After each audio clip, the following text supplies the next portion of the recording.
बत्तीसरा 2026 इथे साऊंड वाजतो आणि अख्ख्या महाराष्ट्रभर गाजतो. नमस्कार मित्रांनो, नमस्कार साऊंड लव्हर्स. मी साऊंडर स्वप्ने तुमचं पुन्हा एकदा स्वागत करते. महाराष्ट्रात डीजे साऊंड म्हटलं की अनेक ठिकाणं आठवतात, पण बत्तीसरा म्हटलं की साऊंडवाल्यांच्या कानात वेगळाच बेस वाजायला लागतो.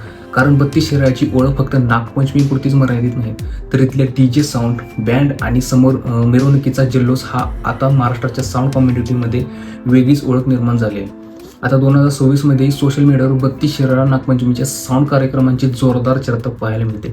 2026 साठी डीजे, बँजो आणि इतर साऊंड परफॉर्मन्सचे व्हिडिओ आणि सोशल मीडियावरती प्रमोशनल पोस्ट मोठ्या प्रमाणात फिरताना दिसत आहे. पण प्रश्न हा आहे, बत्तीसरात असं काय आहे की इथे साऊंड कॉम्पिटिशन म्हणजे अक्षरशः साऊंडवाल्यांसाठी फेस्टिवल बनतं. फक्त आवाज मोठा असणं पुरेसं नसतं, कुठल्या कॅबिनेटमधून किती पंच येतो, याची किती क्लीन आहे, मिडमध्ये वोकल आणि इन्स्ट्रुमेंट किती स्पष्ट ऐकतात आणि एलएफमध्ये बेस किती डीप आणि कंट्रोल आहे.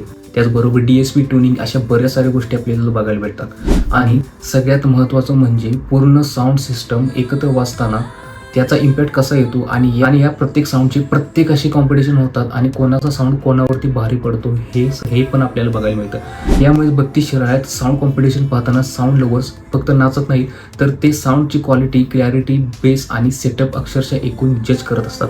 आणि यंदा होणाऱ्या साऊंडच्या यादीमध्ये जवळजवळ 75 ते 80 साऊंड तयार आहेत. यावरून यंदाच्या साऊंड सीनमध्ये भरपूर नवनवीन सिरीज, साऊंड, वेगवेगळ्या सेटअप आणि साऊंड ब्रँडची चोरस पाहायला भेटणार आहे.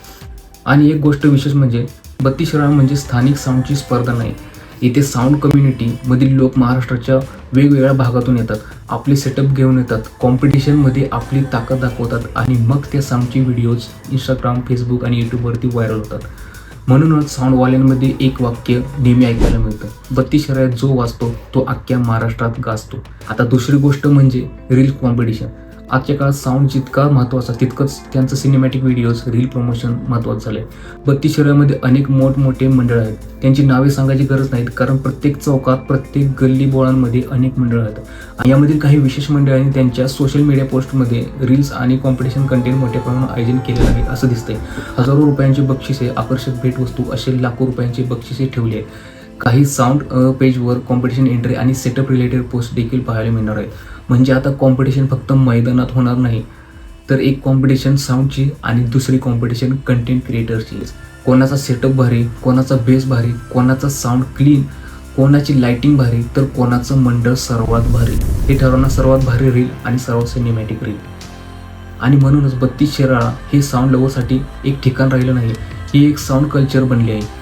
इथल्या मिरवणुका, डीजे, बँजो, साऊंड सिस्टीम, गर्दी, लाइटिंग आणि सोशल मीडिया कव्हरेज यामुळे तयार होणारा माहोल महाराष्ट्राच्या साऊंड ऑडियन्सला आकर्षित करतो. आणि शेवटी एकच म्हणावंसं वाटतंय, नागपंचमी आली की बत्तीसरा जागं होतं, साऊंड सुरू झाला की रस्ता दणमतो आणि रील बाहेर पडली की बत्तीसराचा आवाज अख्ख्या महाराष्ट्रभर गाजतो. तुमच्या मते 2026 मध्ये बत्तीसरात सर्वात मोठा साऊंड सेटअप कोणाचा वाजेल नक्की कमेंट करून सांगा. आणि हा व्हिडिओ प्रत्येक साऊंड लव्हरपर्यंत पोहोचवा. व्हिडिओ आवडल्यास नक्की मित्रांनी व्हिडिओला लाईक द्या, चॅनलमध्ये नवीन चॅनल सबस्क्राईब करा आणि भेटू आपण नेक्स्ट व्हिडिओमध्ये.